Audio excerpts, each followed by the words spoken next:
you pressed the wrong button. Oh, residual.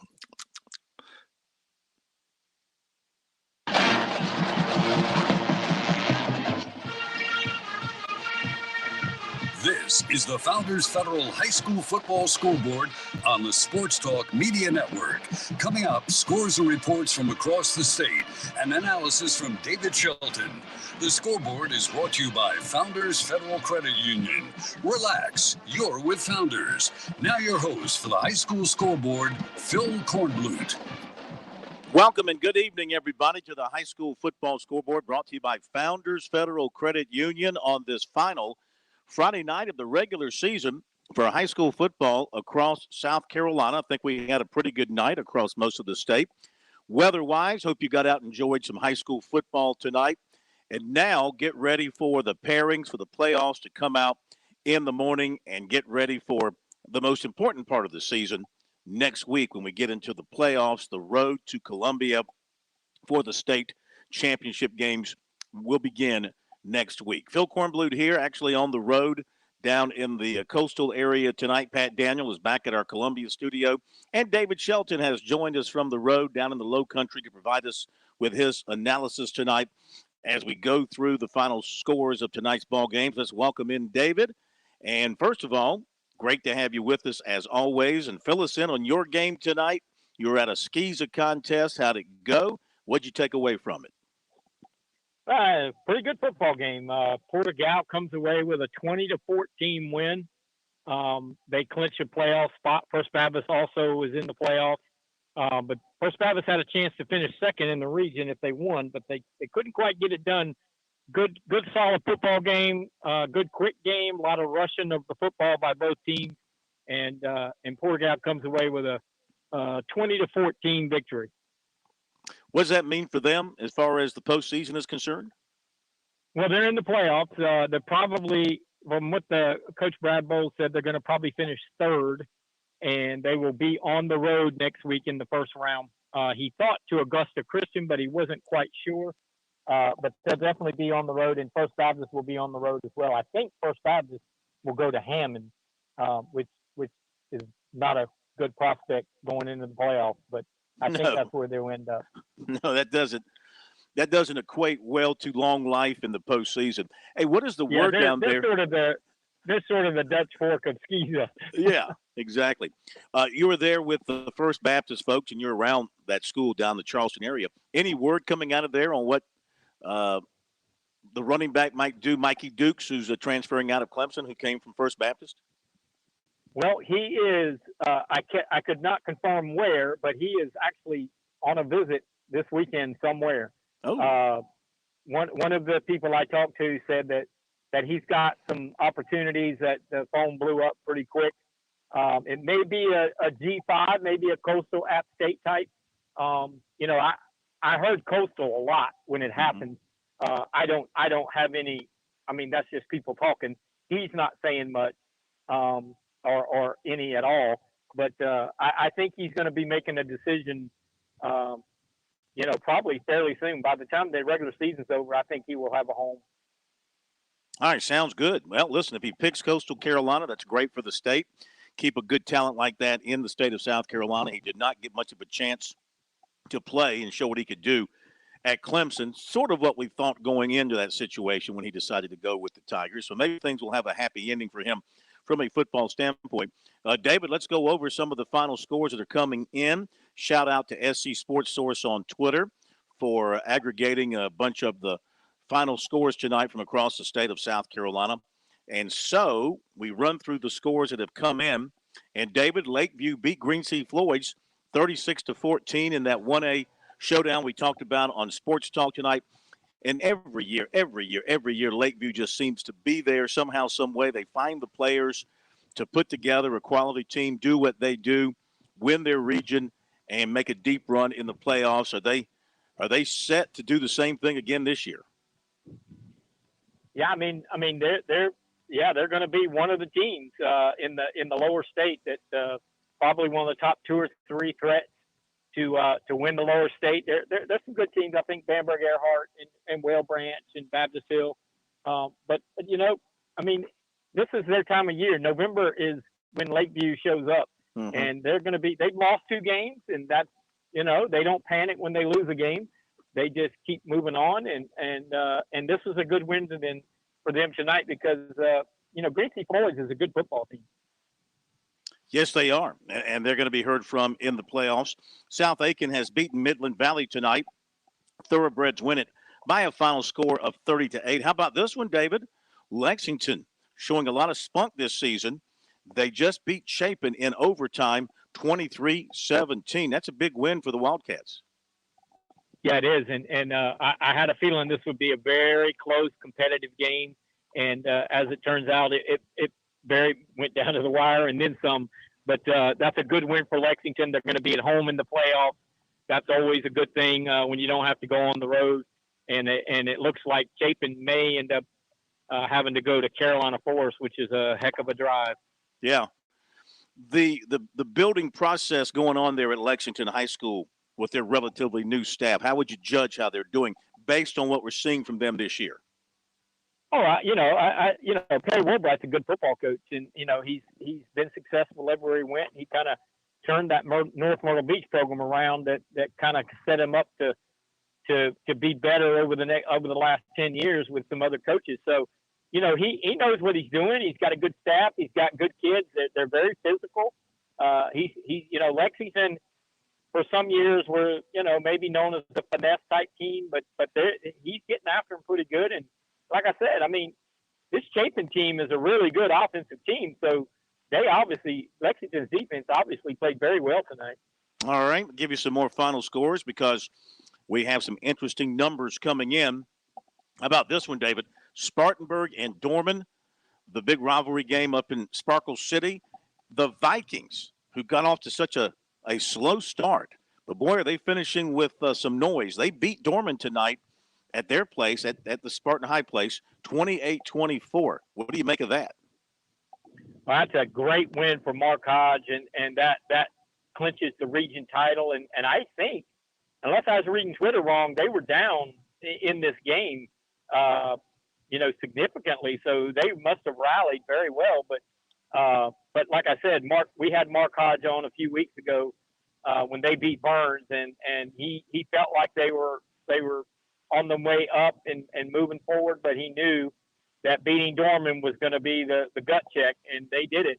And their region champs in only I want to say this is his second season, but might be his third. I get so confused with the COVID thing from last year, but great job by Spartanburg. Absolutely. Yeah. All right, stand by, David. We got the upset of the night coming up. Gaffney, that's not the upset of the night. Gaffney beat Fort Mill 48-14. Upset of the night thus far, David. Hillcrest 44, T.L. Hanna 21. And this Hillcrest, this game was never close. This was not a mistake, not whatever you want to call it. I mean, it's an upset because of who Hanna is. Yeah. But Hillcrest was up in this game like 21-0. They were up 14-0 in the first quarter. They dominated, just from what I saw on Twitter. They dominated this game from start to finish, and good for them. They're going to be region champs, and a team that a lot of people think is going to win the upper state or can. Hanna will have to kind of regroup and get ready for next week. All right. So help my memory here. Help my memory. I'm probably wrong, but maybe I'm right. Hillcrest, did they not beat Dutch Fork a few years ago in the state championship game? Yes, they did, and that's when Greg Porter, who is the coach at Greenville, was at Hillcrest. He kind of turned that Hillcrest program around, and then went to Greenville. But yes, they are the program. I want to say they're one of the last teams to beat Dutch Fork. They might have been. I don't know if Dutch Fork's lost since they lost that championship game.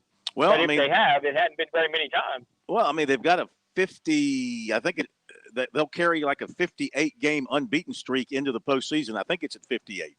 So that might have been the last time anybody got them.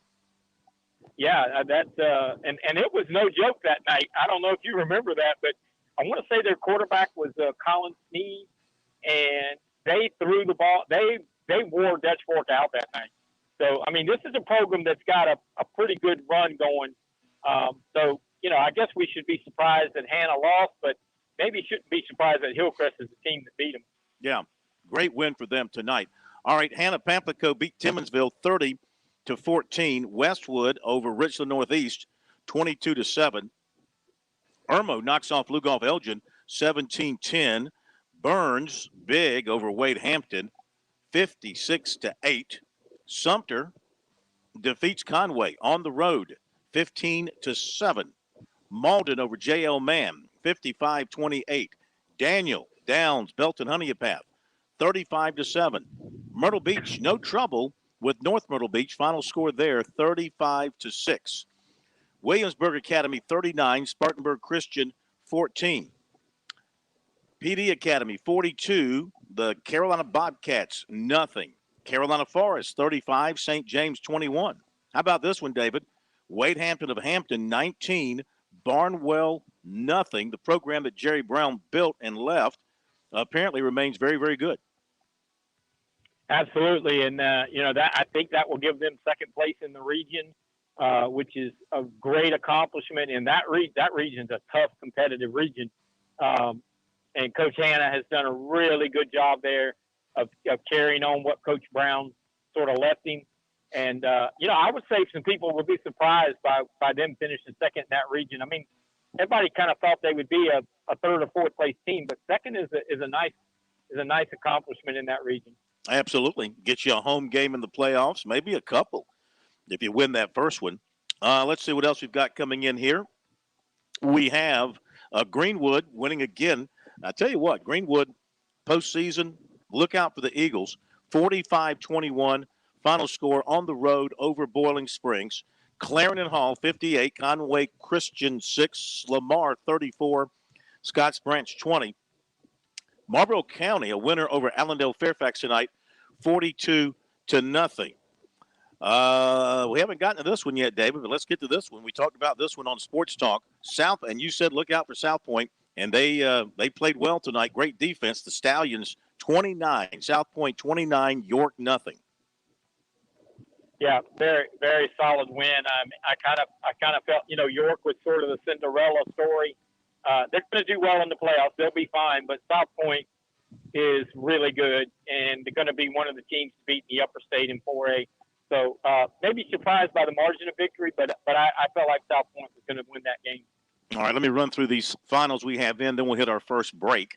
St. Joseph's 21, Landrum 17, Union County 44, Emerald 20. AC Flora with the interstate score of the night. AC Flora 74, Dreer nothing. Calhoun Academy 35, Myrtle Beach Christian 7. In the battle for Florence, West beat South. West Florence 28, South Florence 27. And Pinewood Prep over Northwood Academy 61-6, the final there. Ridge Spring Monetta 44, Wilson Elko nothing. And that's what we have in thus far. Baseball update in Atlanta at Truist Park. They're in the bottom of the fifth. Braves are leading the Astros by a count of 1-0. All right, we'll hit our first break here on the high school football scoreboard, brought to you by Founders Federal Credit Union. David Shelton is here to break everything down. We'll continue to pick his brain on winners and losers and playoff implications tonight. We'll be hearing from some reporters out in the fields tonight and hopefully catch up with a few coaches as well. As always, we thank you for joining us here on South Carolina's statewide high school football scoreboard show, Founders Federal High School Football Scoreboard. We're back in a moment. Don't go away.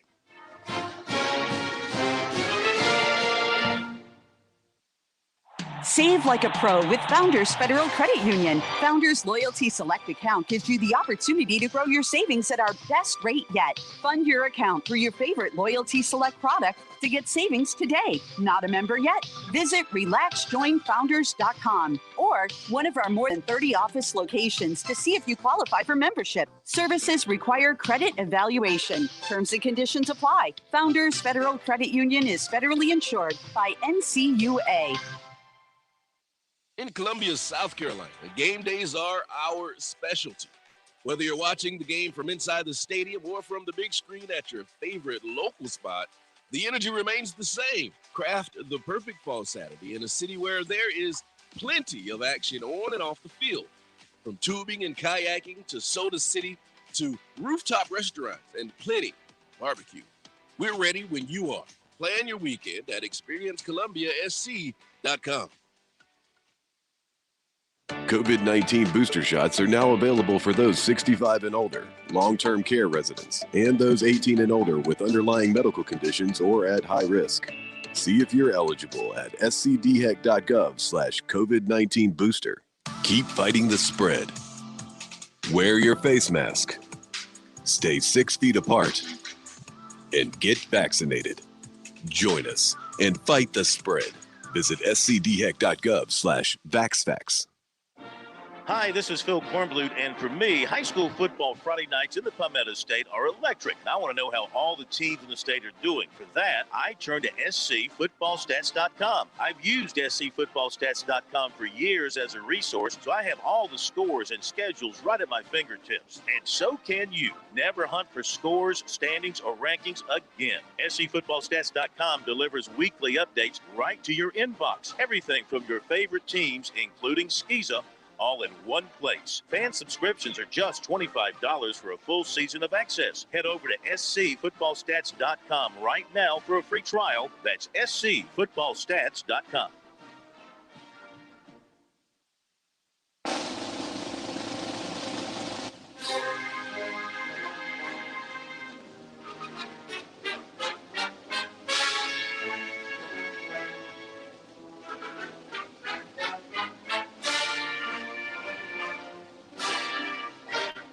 Back we are on the high school football scoreboard, brought to you by Founders Federal Credit Union. Phil Kornblut and Pat Daniel and David Shelton, all bringing it together for you tonight across the state of South Carolina. Thank you so much for joining us here on the program as we bring you more scores and reports, excuse me, and hopefully some interviews with some happy coaches across the state tonight. Give you a few more final scores, courtesy of SC Sports Source. Hillian 31, Edisto 28. Oceanside Collegiate throws up an interstate number, 61-0 over Academic Magnet. Clinton continues to play great football, defeats Woodruff tonight. Big rivalry game there, 39-17 the final. Monty Dutton in a moment coming up with details. Gray Collegiate 56, Newberry 29. Calhoun County with a big score, 60. Hunter Connor Tyler 14. White Knoll 28. River Bluff 21, Lawrence 49, Greer 35, Easley 29, Travelers Rest 17, Walhalla 64, Woodmont 32, Lawrence Manning over Wilson 28-21. David, did Lawrence Manning play Wilson tonight? Did they cross over, or is that just Manning? They've got Lawrence Manning here. I'm confused. Wilson Hall. Wilson. Oh, okay. They left off the Hall on the Wilson. Okay. It's the other way. It's a Skeeza game. All right. So Lawrence Manning apparently beat Wilson Hall 28-21. Thank you, David. 96-58. West Oak 6. Crescent 50. Liberty 7. Clover 18. Nation Ford 15. Palmetto 43. Carolina nothing. Battery Creek 34. North Charleston nothing. Hanahan 45. Bishop England 10. And Chapman over Broome, 48-41. Socastee, 38. Waccamaw, 17. Dillon, 35. Manning, 6. Gilbert, 47. Swansea, nothing. Ridgeview, 43. Blythewood, 7. Hartsville, big score tonight, 68. Darlington, nothing. Also, Johnsonville, a winner over the home of champions tonight, Latta. It was a ball game, 42-27. And Latta was threatening to win this game late, David, but failed on the onside kick and the 12-point extra point attempt to win that game. Correct. That's exactly how it happened. Well, I mean, that's reporting coming out of Latta, okay? So take it for what it's worth. Let's welcome in somebody who'll give us an accurate depiction of the game. Monty Dutton, who covers Clinton High School.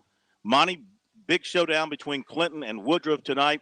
Historically, a great battle, and the Red Devils continue to kind of flex their muscles in the upstate. Big win tonight, 39-17.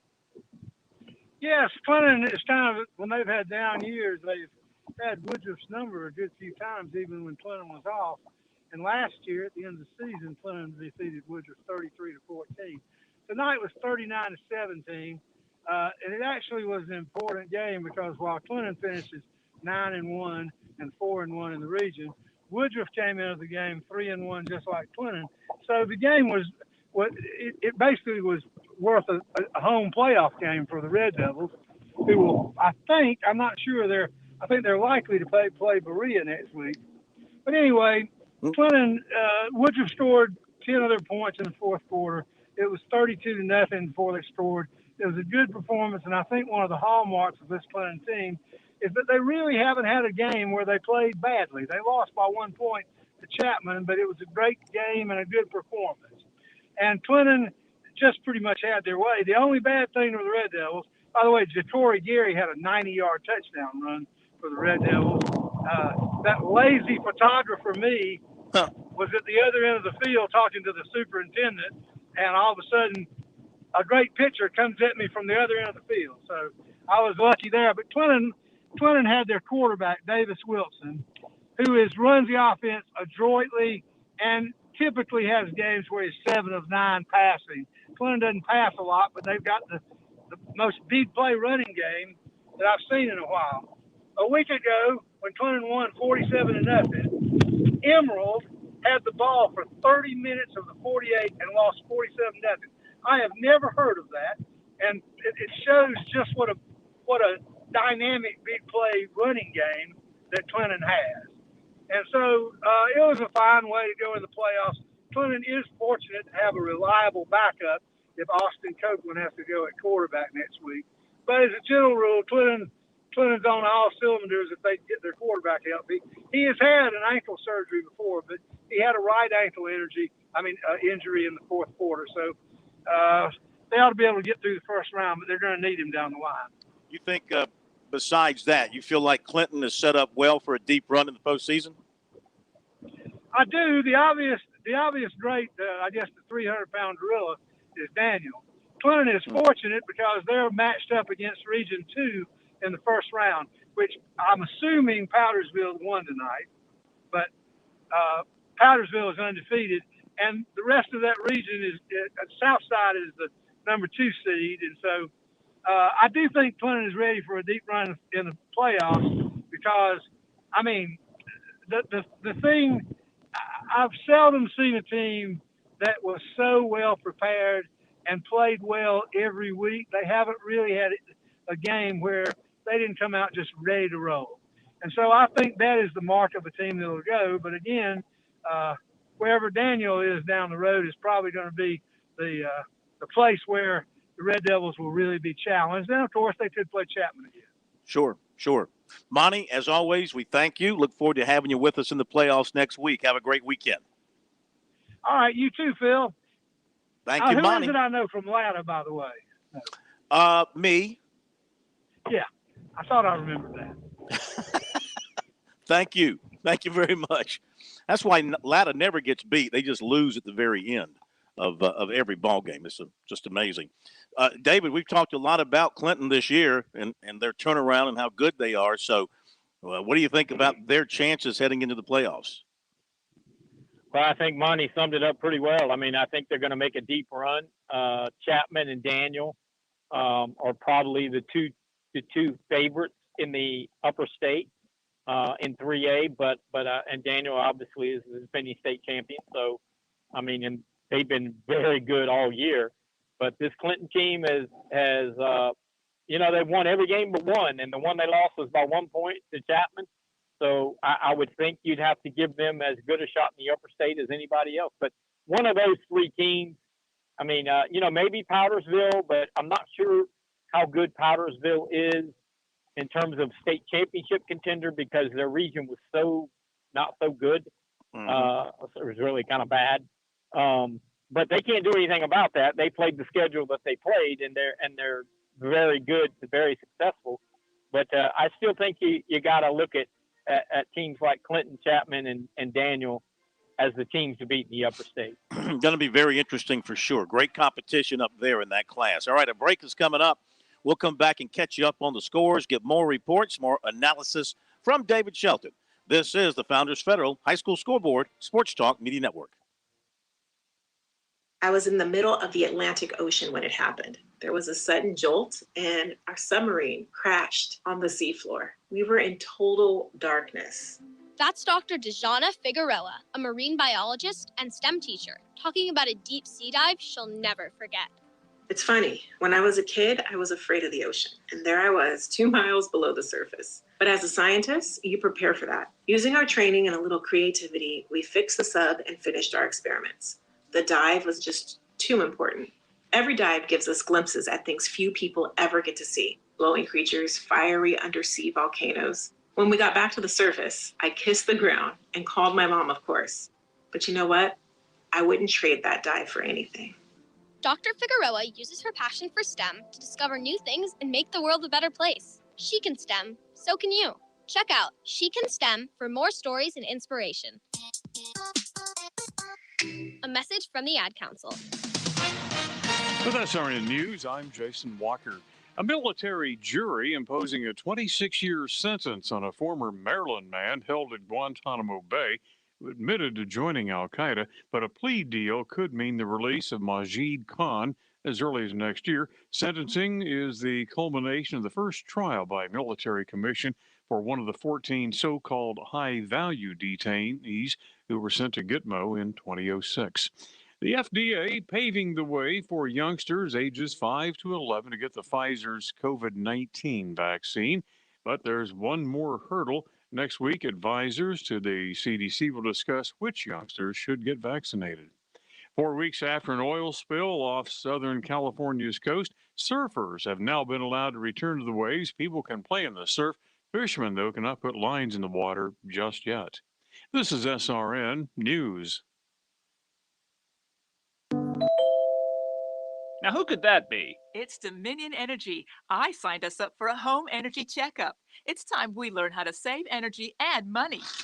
Well, how much does it cost? Not a dime. It's free, and it only takes about an hour. Plus, we get a report on things we can do to make our home more energy efficient. I don't know. Sounds too good to be true. No. See for yourself at DominionEnergySC.com. Where? DominionEnergySC.com. Certain restrictions apply. For many years, I've bragged about the great work Stone Interiors does in the home. And brag's the right word, because before I endorsed Stone Interiors, I was a customer first. That means I've been through the same process you can go through. Lainey and I visited the showroom. We were in awe of the selection as we wanted a unique granite look for our kitchen. We got that for our countertops. We found something special. The team at Stone Interiors put the plan in motion. They came out, they installed the granite that we've been loving and beaming about ever since. When folks visit our home, inevitably, we end up in the kitchen talking and someone comments about the granite, from its look to its texture. So is it time to enjoy some new granite, marble, or quartz? Do you need a beautiful new backsplash in the kitchen? What about a new fireplace or an outdoor kitchen? Stone Interiors has taken great care of folks in the Midlands for 20 years. They're locally owned and operated, and that's essential. You can visit the showroom, do a virtual appointment if you want, whatever you're comfy with. Visit stoneinteriors.com or give them a call, 461-8950. And of course, tell them you heard about it from The Point. Have you fallen behind on your taxes and might be facing IRS penalties? Have wage garnishments, levies, or liens? Have unfiled tax returns? You want someone local and qualified. Don't fall for those national spots. Meet with me, Teresa, at Capital City Professional Services, and let me help you through your tax maze. I can help with all your tax resolution issues. There are options to get you back on track. Call Capital City Professional Services, 400-8683. That's 400-8683. And paid for by Complete Car Care. This is a special alert to all Americans who own a vehicle with less than 200,000 miles with an auto warranty about to expire or with no warranty coverage at all. Due to the COVID crisis, we are announcing a low-cost extended service plan that is now available to the public to save any driver out-of-pocket expenses on auto repairs. Call now to find out how you can pay nothing for auto repairs. Yes, you heard that correctly. Pay nothing for auto repairs. An open phone line has been established for all drivers to call for a free quick quote. Call 800-549-1985 now. Drivers who are covered by this auto protection will not have to pay for a covered repair bill again. This auto coverage is at an all-time low, much lower than what dealerships are charging. Additionally, drivers who activate this auto coverage today will also receive free roadside assistance, free towing, and free rental car at no additional cost. Call for your free quick quote today. 800-549-1985. 800-549-1985. What do you have to lose? Again, 800-549-1985.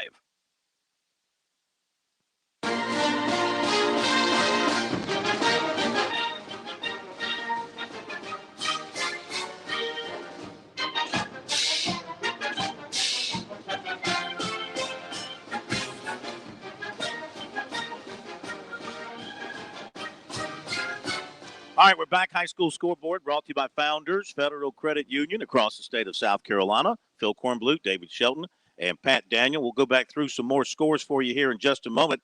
But let's get a report on that TL Hanna loss tonight. Haven't said the word loss and TL Hanna in the same sentence all season long. The voice of the Yellow Jackets, Kevin Selman, joins us now to tell us what happened tonight to TL Hanna and how they went down to Hillcrest. Hello, Kevin. Hey, Phil. Appreciate you taking my call. Yeah, it was a rough night for the Yellow Jackets from the get-go. The opening kickoff for the Hillcrest Rams took the ball and scored immediately. Went up 7-0. It was before we could blink. Hanna got their kickoff and fumbled on the kickoff. And 2 plays later, Hillcrest scored again to make it 14-0. The Yellow Jackets then put together a drive, and we were all talking in the booth, if we could score here, we're right back in the game. Well, Yellow Jackets going for it on 4th down inside Hillcrest territory and fumbled the snap and didn't get it. Hillcrest got the ball, and 3 plays later scored again. It was 21-0 before we could bat an eye, and it was just that kind of night. 4 turnovers for the Yellow Jackets. They were down 24-7 at half. Again, showed some light in the second half when they took the opening kickoff back for a score, but never could stop Hillcrest. Continued turn the ball over, and which ended up in a 44-28 defeat for the Yellow Jackets in a game that really wasn't as close as the score. The Yellow Jackets scored a touchdown with just a minute or so to go and got the onside kickoff and was almost scored again, but it was not as close as the final score. The Rams defeated the Jackets in dominating fashion en route to winning Region 1 5A. And, last week I told you if we were able to win, we'd be at home all playoffs. Well, we got one game at home next week, and after that, if we're able to win, we'll be on the road the rest of the way. Yeah. Well, is this like the cold slap in the face for Hanna? Did they need that? Take the pressure off of them a little bit? That could have been the case, and I hate to say that because they seem focused. I talked to a lot of the players and coaches today. They were at the Touchdown Club in Anderson, and they seem focused and ready to play. And I just don't know. Sometimes they say it's one of those nights. Well, I mean, nothing went right for Hanna, and everything went right for Hillcrest. I don't want to take anything away from them, but when you turn the ball over 4 times and the opponent turns it over 0, you're not going to beat many bad teams when you do that, much less a good team in Hillcrest. So congratulations to the Rams and the Jackets fight to see another day. It looks like, and again, it's all preliminary now, but it looks like the Jackets will be at home. I know we're home next week, but it looks like we'll be hosting the Dorman Cavaliers, so it doesn't get any easier. That's not certain, but that's what it looks like. So we'll see how that turns out. But yeah, Yellow Jackets take it hard tonight. Okay, Kevin. Thank you very much, my man. We appreciate it. Look forward to having you with us next week in the playoffs. Kevin Selman with that story of Hillcrest win tonight over TL Hanna. David, how do you think Hanna will bounce back? They cruised through their regular season for the most part, undefeated until tonight. And so, how do you think they'll bounce back when they get into the playoffs next week, as he said, maybe against Dorman? Well, I mean, if it is Dorman, you're talking about 2 teams that are coming off losses, and one of the teams is going to end up being out of the playoffs in the first round, and that's, if both those teams are state championship type caliber teams, so that if that's the first round matchup, that's a first round matchup for both teams that's very difficult.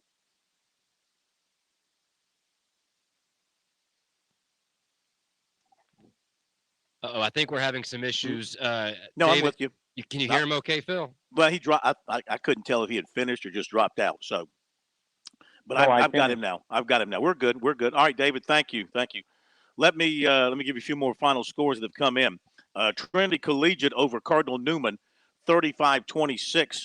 Wren, 49, Pendleton nothing. C.E. Murray, 40, East Clarendon 7. Fox Creek beat Strom Thurmond, 49-27. David, I don't know how many times that's happened in the brief history of Fox Creek, and I think Strom Thurmond was having a pretty good year this year. What do you think of that? Does that surprise you? I know neither one of these teams, I think, is having the kind of year where you think they're going to have a strong postseason, if at all. But No. it just, to me, that's a little odd for Fox Creek to knock off Strom Thurmond. Yeah, I mean that's might be the first time ever, and it'd be considered, I guess, an upset. But those things happen in these late season games, these games that right before the playoffs. And I don't know. I haven't really checked on that region. I don't know how that affects anybody's playoffs, but Fox Creek might have earned a playoff spot. Just not sure. All right, Beaufort over Colleton County, 44-6. Lakewood over Georgetown, 40-6. Philip Simmons, 57. Richland Hardyville, 12. James Island, 35. Bluffton, nothing. May River, 33. Hilton Head, 16. Greenville, 55. Eastside, 7. And Sherrod beat Chesterfield tonight, 28-20. Dixie over Whitmire, 14-12. And David, Abbeville, don't think we've talked about this one. Abbeville continues to do Abbeville things. They beat Christ Church. They win their region, 31-7, the final score tonight. Yeah, that game was a lot closer early. I think it was 14-7 at one point. I want to say at halftime, and Abbeville kind of opened it up in the second half. But good win for them, and again, they'll be hard to beat in the playoffs. Westside defeats Pickens tonight, 48-7. Does that give Westside the region? No. Yeah, maybe it does. Yeah, maybe it does. I don't know. I'd have to check that. I think I was looking at the standings, and I thought they were undefeated. I can take a quick look here at SC Sports Stats, and tell you that that should give them the region title at 4-0. That should give them the region title at 4-0. Yep, that would. So Scott Early gets the region crown there with the Rams at Westside. They beat Pickens 48-7. Pillion over Edisto 31-28. Oceanside Collegiate 61. Academic Magnet nothing. And we are up to date on the latest scores that have come in, I do believe. Trinity Collegiate 35. Cardinal Newman 26. And Augusta Christian 56. Ben Lippen 40, Lawrence Academy 66, Newberry Academy 54. And Kevin Selman has just confirmed for us that Westside is the region champion. Thank you, Kevin. And Wren over Pendleton 49-0. C.E. Murray 40, East Clarendon 7. If I've given those before, I apologize. Let's get back to reporters out in the fields tonight. Love to hear about the details of some of these ball games. And so we're going to go next to, is it Lee Glaze? Lee Glaze with the story on the Sumter Gamecocks win over Conway. Gamecocks beat Tigers. Hey, sorry. Actually, it's Bob Corlew with Dorman versus Spartanburg. He's been hanging on. Sorry, Lee. Yeah, okay. Let's go to Bob. Bob is need to get Bob on down the road so he can get home tonight and get to bed. Dorman and Spartanburg, Bob, and you got the story on the Vikings win over the Cavaliers tonight. Phil, it was the big crosstown rivalry, Spartanburg and Dorman, and emotions for both sides were going high. Dorman scored 21 points in the second quarter, and Spartanburg came back and got 21 points in the fourth quarter. It was kind of one of those where Dorman led virtually the entire game and just kind of quit too early is kind of the way it went. The first quarter, it was 0-0. And then in the second quarter, Spartanburg actually scored the first touchdown, but Dorman came back after that and scored 3 straight touchdowns, and Dorman led 21-7 at halftime. Then there was Dorman kicked a field goal to make it a 24-7 game at the end of the third quarter. and it was much as though Dorman, frankly, started celebrating too early, and Spartanburg came back and scored 3 straight touchdowns and won it 28-24. Penalties loomed large for the Cavaliers. Both teams were penalized, but the penalties seemed to get Dorman at the worst time. Call back a 58-yard run for a touchdown at one point, and the Cavaliers then were unable to score at that point. It was just a challenging game for Dorman all the way around. First time the Vikings had defeated Dorman since 2016, so a big win for the Spartanburg Vikings. Vikings are undefeated in the region. Dorman drops to 2-2, and my understanding is, as Kevin said earlier, that Dorman will be on the road next week at TL Hanna. Dorman is in third place actually in the region. If Dorman had hung on for the win, they would have been in first place because the way the point spreads apportion themselves. But with that loss there in the last 5 minutes of that game, Dorman drops to third place in the region behind Spartanburg and Riverside. Was this the first time that Dorman has played at Spartanburg's new stadium? No, second time. It had been a couple of years, but it was the second time. Of course, that new stadium has artificial turf, but don't really think that was an issue. Okay, very good. Bob, thank you so much. We'll talk to you next week. Thanks, Phil. Talk to you soon. All right, big win tonight for Spartan High over Dorman. So as we talked about earlier, David, progress in that program now is easily seen. Can they make some noise first couple of rounds of the postseason, you think? Definitely in the first round. I mean, hey, they beat Burns and Dorman in the same season. Now, maybe both those teams are not as good as they have been, but you still got to play them. You got to beat them. So, yeah, I mean, I think this carries them into the playoffs with a lot of momentum, a lot of confidence. We'll see. It's a very tough world in 5A football in the upper state. So, you could be a really good team and not win in the first round, but they're going to give it their shot. What do you think of Raheem Jeter, their quarterback? Good player. I mean, I think he's one of the better underclassmen in the state. Big, strong kid, and you give Mark Hodge a quarterback like he had during those runs at Chapman. He's going to find a ways to win. So he's got him a quarterback, and that makes him dangerous. All right, can we go to Lee Glaze now before we hit the break? Let's go to Lee Glaze with the story on Sumter's win at Conway. As I was saying, that's Gamecocks over Tigers. Is that a preview of things to come later on at the end of November? Different Gamecocks, different Tigers. Lee, welcome in. How are you? What's the story? Thank you, Phil. Gamecocks win it 15-7 tonight. It was kind of a sort of a throwback, old school sort of game. A lot of running the football. Sumter actually got it inside Conway's 10-yard line, I think 5 or 6 times tonight, and only came away with 2 scores. Most of that attributable to penalties. A couple of goal line stands, though, by Conway. They're pretty strong up front. But Gamecocks are able to rush for about 200 yards on the night, about 250, 260 total yards, and held Conway, I think, to 150 total yards. If Devin Granger couldn't scramble like he does, then they wouldn't have had but maybe 75 yards the whole night. But Gamecocks win it in a game that nobody really wanted to have to play, to be honest with you. The region was decided last week, and but went down to Conway and got the win. Now 8-1, heading to the playoffs next week.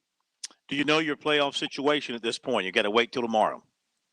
I was told that it was the winner of White Knoll and River Bluff. I am not positive about that, but that's what we heard it was going to be. So I do believe it's home, and I think we got a chance for a couple of home games if we're able to advance. Okay, sir. Thank you very much. We appreciate it. We'll talk to you guys next week. All right, man. Have a good one, Phil. You too, buddy. Thank you. Lee Glaze, story on the win there by the Sumter Gamecocks over the Conway Tigers. Before we hit the break, David, have you gotten a score in on the Fort Dorchester-Summerville game tonight? Have you heard anything on that? 27-14 Fort. 27-14 Fort. Any details on your end? No, I just know the score. Okay. All right, we'll hit the break and recalibrate everything. We've got more reporters standing by to give us updates and reports from games, so we'll get those to you here momentarily. Brooklyn Casey has beaten Orangeburg Wilkinson 37-6, that final. Indian Land 48, Lancaster 6, and those are the most recent scores that have come in. And we'll be back with more here on the High School Scoreboard, brought to you by Founders Federal Credit Union. Relax on and off the field with Founders Federal Credit Union. With services like Founders Online and the Founders app, you'll enjoy all the perks of a big bank with local personalized service. If you're looking for low rates, look to Founders. Not a member? Joining Founders Federal Credit Union is easy. Visit relaxjoinfounders.com or one of our more than 30 office locations to see if you qualify for membership. Services require credit evaluation. Terms and conditions apply. Founders Federal Credit Union is federally insured by NCUA. Parents ask, what's the best way to save for college? I'm State Treasurer Curtis Loftus, and my answer is always open a Future Scholar 529 college savings account. It's easy. You can get started online with any amount. It's flexible to adapt to your child's college dreams. And you can deduct 100% of your contributions from the South Carolina state tax return. So what are you waiting for? Go to futurescholar.com and see why it's the smart, easy way to save for college. futurescholar.com. Hi, this is Phil Kornblut, and for me, high school football Friday nights in the Palmetto State are electric. And I want to know how all the teams in the state are doing. For that, I turn to scfootballstats.com. I've used scfootballstats.com for years as a resource, so I have all the scores and schedules right at my fingertips. And so can you. Never hunt for scores, standings, or rankings again. scfootballstats.com delivers weekly updates right to your inbox. Everything from your favorite teams, including Skeeza, all in one place. Fan subscriptions are just $25 for a full season of access. Head over to scfootballstats.com right now for a free trial. That's scfootballstats.com. I learned that people are just looking for somebody to listen to them. You can't just start cutting somebody's hair and you're going to be quiet the whole time because you're not going to be in business long. The South Carolina Education Lottery has provided over $800 million to help students attend technical colleges across our state, investing in a new generation of entrepreneurs, just like James. Your passion is our purpose. We understand how important it is to have transportation you can rely on. So no matter what the road ahead brings, we'll be there, offering you and your family the support that's made Farm Bureau Insurance a trusted name for nearly 70 years. You deserve more. You deserve a promise. Learn more at scfbins.com. In Irmo, call me, Alex Satterfield, at 803-749-9171.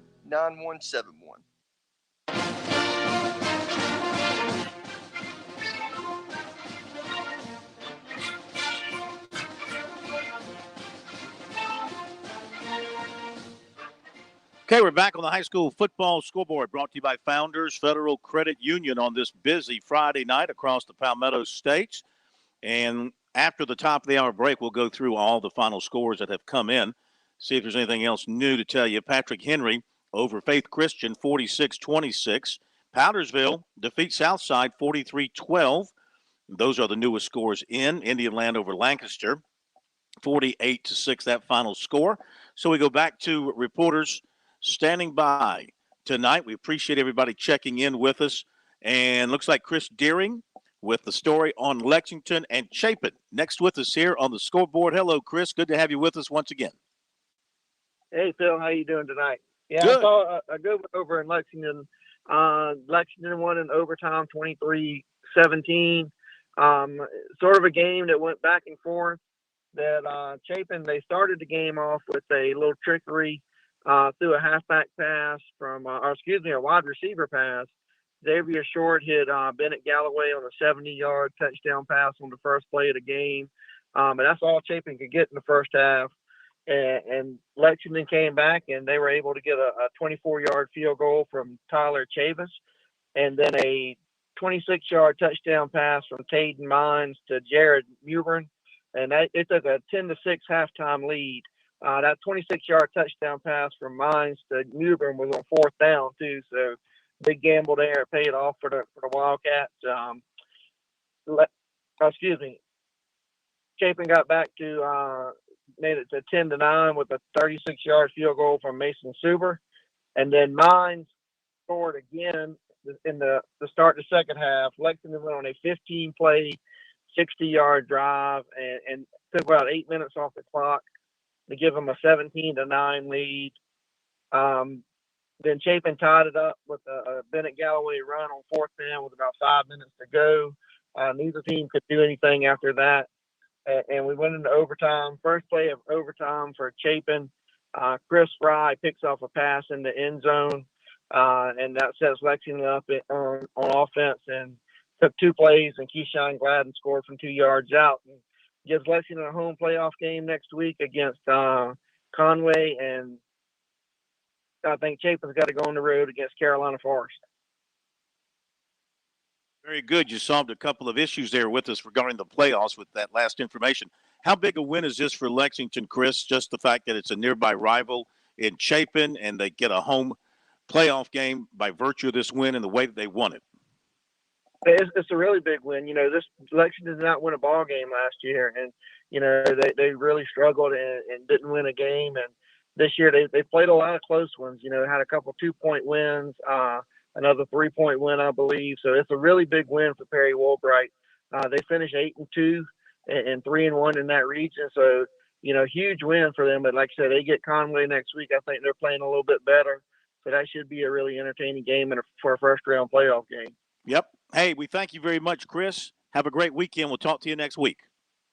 Thanks, guys. You have a great weekend. You too. Thank you very much. Great job. We appreciate it. Quickly, before the top of the hour, let's get to Alex Dodd, Walhalla and Woodmont tonight in the upstate of South Carolina. Hello, Mr. Dodd. Big scoring game for you tonight between Walhalla, Woodmont. Razorbacks double up Woodmont, 64-32.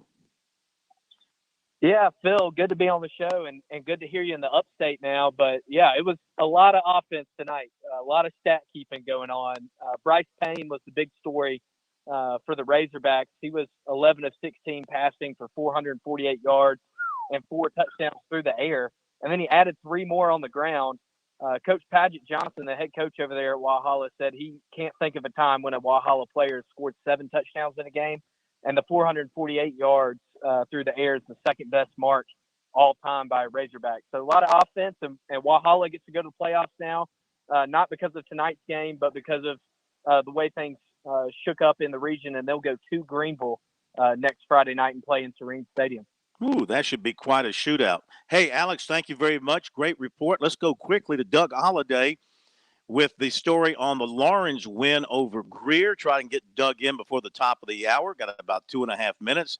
Hello, Mr. Holliday. How are you, sir? All right. Thank you, doing, Phil.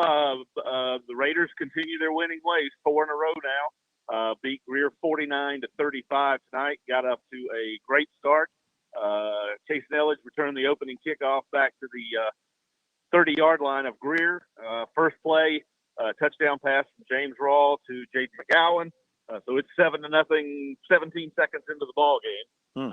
Raiders built a 21-7 lead. It was 28-7 at halftime, and just kind of cruised. Had a huge advantage in yardage and everything. That kind of closed up. Greer got a couple of touchdowns late, which unfortunately keep us from playing at home next week. Greenwood won the region. They went by total wins since we couldn't play a couple of games because of COVID. So we won 2 and Greenville won 2, but there's a point differential, and they won that. So I believe I heard they'll play Walhalla next week, and the Raiders will go on the road, now, of course, unofficial, to Easley next week. So a place we're not unfamiliar with from all those years in the old Region 1 4A. Well, you know what? I think Lawrence has shown that they can win most anywhere, so I wouldn't sweat it. And we'll see if they can play some good football next week and get a road W. But thank you for that, Doug. We really appreciate it. Talk to you next week and have a great weekend. Going to hit the top of the hour break here on the High School Scoreboard, brought to you by Founders Federal Credit Union. And we'll be back. By the way, Braves up on Houston 1-0. Bottom of the 7th. We'll be back. Weekdays from 7 to 9 on The Point. It's Kev and Brian in the morning. The news, the traffic 4 times an hour, and your daily forecast. Topics to wake you up, topics to make you smile and laugh. Hope you'll join us. The Point. The Point. WQXL Columbia, W264DF. From the Bart Fireside Studio, the solution for keeping you warm this winter. This is 107 The Point. News this hour from townhall.com. I'm Jason Walker. President Biden acknowledges that a U.S.-led submarine deal that left France empty-handed could have been handled a little better. When the U.S., UK, and Australia announced a new security pact this fall, France lost its submarine deal, and it sparked a diplomatic blow-up. During a meeting in Rome, President Biden told French President Macron that America was clumsy in how it handled that arrangement. At a photo op, the president made clear that the U.S. views France as an incredible, valued partner. That is White House correspondent Greg Clugston reporting. A Chinese company that sold millions of faulty dehumidifiers to U.S. customers, agreeing to pay $91 million for failing to tell regulators the devices could overheat and catch fire. Indeed, the device is blamed for more than 450 fires. Also at townhall.com, former Vice President Mike Pence discussing parents' rights and school choice, issues that have risen to the forefront ahead of next week's statewide elections in Virginia. Bernie Bennett has the story. Mr. Pence praised pushback from parents and conservatives against local school boards, calling it a movement and a moment in the life of our nation when we can choose educational freedom. The comments come as Republicans zero in on the issues of parents' rights in K-12 education. Loudoun County has become the epicenter of conservative protests at school board meetings on issues such as critical race theory and transgender policies. Concerns have also been voiced over explicit content and learning material. A Suffolk University poll released this week showed 50% of Virginia voters say they believe parents should have more of an influence than school boards on students' curriculum.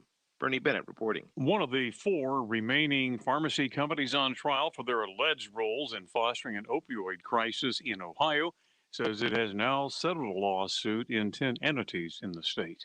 More on these stories at townhall.com. First, we decide where we want to go. Then we need to know the best way to get there. Hi, my name's Adam Barada. I'm the owner of Advantage Gold. We're the highest rated precious metals firm in the country.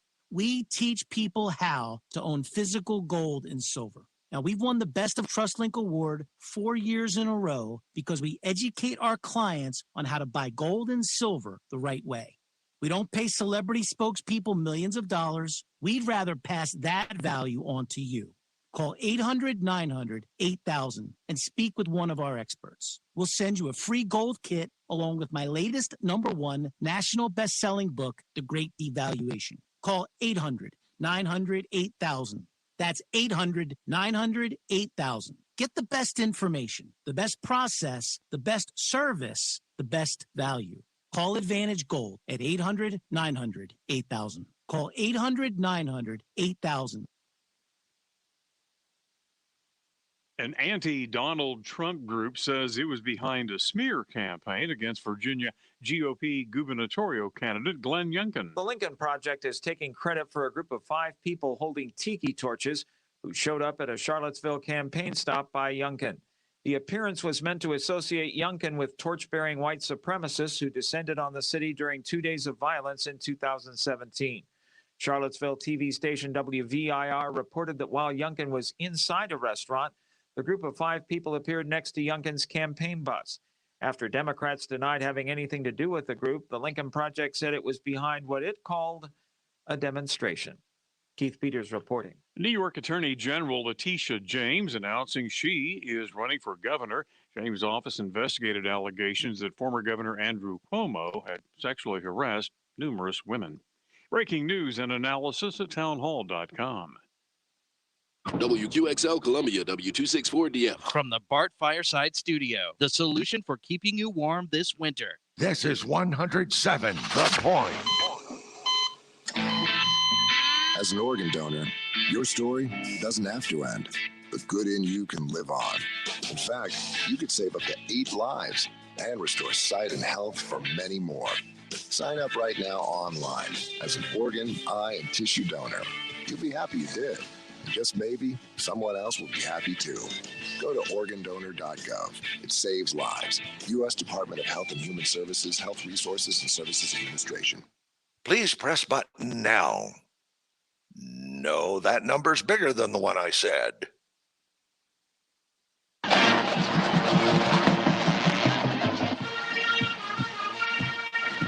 This is the Founders Federal High School Football Scoreboard on the Sports Talk Media Network. Coming up, scores and reports from across the state and analysis from David Shelton.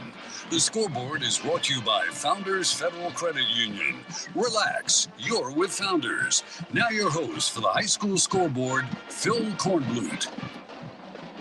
All right, welcome back, everybody. It's the High School Football Scoreboard brought to you by Founders Federal Credit Union. Hour number 2, going to catch you up on all the final scores around the state of South Carolina. Got some folks still standing by to give us reports, so I don't want them to have to wait.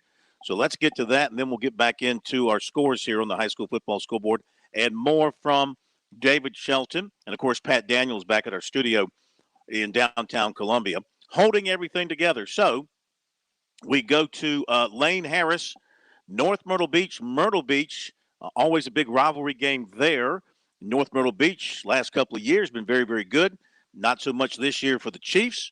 Seahawks, always good. And Lane, Seahawks took care of their business tonight once again.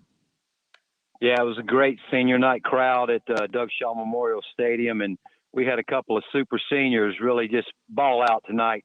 Ask me who they were. Who were they? Ryan Berger, our quarterback, senior quarterback, headed to App State next year, was 12 of 20 for 279 yards and 5 touchdowns. The other super senior, with 9 catches, a Myrtle Beach High School football record 255 yards and 5 touchdown receptions, Adam Randall. And that accounted for all the scoring in a 35-6 win. Wow. So they had it together. They were zoned in on one another, it sounds like. Yeah, and Randall scored on a myriad of different plays. He caught his first touchdown pass, a 62-yarder on a little underneath screen that he outran broke 2 tackles and outran a bunch of defenders for a 62-yard touchdown pass. And then he had a long bomb down the sideline for a 35-yard touchdown pass. And the prettiest one of the night was a 5-yard touchdown pass. And he took the defender and he drove him back into the end zone and put one foot in the ground like he was going to go into the middle of the field. And then he just sprinted back to the pylon. And Ryan Birch threw the ball literally right on top of the pylon. And Randall caught it diving out of bounds for his 4th touchdown of the night. The funny thing is, Phil, he had 2 touchdown passes called back tonight on pass interference penalties against him. So he had a big night, and there's nothing North Myrtle Beach could do to stop him. All right, you've seen a lot of good talent come through Myrtle Beach. So what about the quarterback, comparing him to previous, and Randall comparing him to previous? Well, you look at Adam Randall, and teams have kicked the ball away from him. He's our punt returner and our kickoff returner, and he's only touched the ball once on a kickoff return, and he returned it 36 yards. Nobody's punting the ball to him. But when he gets in the open field, Phil, and obviously there's a huge talent difference from high school football to college football, but this kid's got the goods. I mean, he can break tackles, he can make moves in open field, and he has legit 4.5, 4.6 speed. What about your quarterback? Berger's grown up here in the Myrtle Beach program. He transferred in from Waccamaw High School down in the Low Country, and came in as a sophomore behind Luke Doty. When Luke got hurt, he stepped in and played well for us to get us to the state playoff run. But he's grown up to 6'4". He's about 185, 190 pounds. He throws a beautiful ball. On Randall's last touchdown pass, which was a 35-yarder, his pass looked like a punt. He threw it up in the air, knowing that Randall had his fender beat, and Randall dove into the end zone for just an incredible pass. He's got the touch, he's got the arm strength, and he's become a pretty good runner this year. As teams have dropped, 7 and 8 players in coverage against us, he's had plenty of time with our offensive line maturing and doing a better job each week. And he's also picking his spots to run. He's the second leading rusher on this team. Sounds like he's off to a bright future in college after he finishes up this year. And I know the focus right now is the playoffs coming up. How do things line up for you guys playoff-wise, home games throughout until you get to Columbia if you get that far? After we beat South Florence last week's 21-17, we clinched the region title. And the way the playoffs line up for us, we will be in the friendly confines of Doug Shaw Stadium all playoffs long. Everybody's got to come to Myrtle Beach, the number 1 team in the state. You got to go through us to get to the championship. It's going to be tough for everybody. Lane, thank you. We appreciate it. Look forward to hearing from you in the playoffs next week. Good deal. Tell Chris Bergen, go Chants. Oh, he's standing by, so we're going to get to him in just a minute. Thank you, my man. We appreciate it. David, let's wake David up. David, Myrtle Beach at home throughout the playoffs. What do you think? Awfully tough to knock those guys out. Oh, yeah. I mean, they're the favorite. I mean, if somebody else wins the lower state, it'll be an upset. So they've got exactly what they wanted. They're playing great. They got home field advantage as long as they win. So they're certainly, they're the team to beat, which is no shocker. No. It probably wasn't fair of me or nice of me to ask for a comparison of current players to former players, but I mean, that's kind of what I do.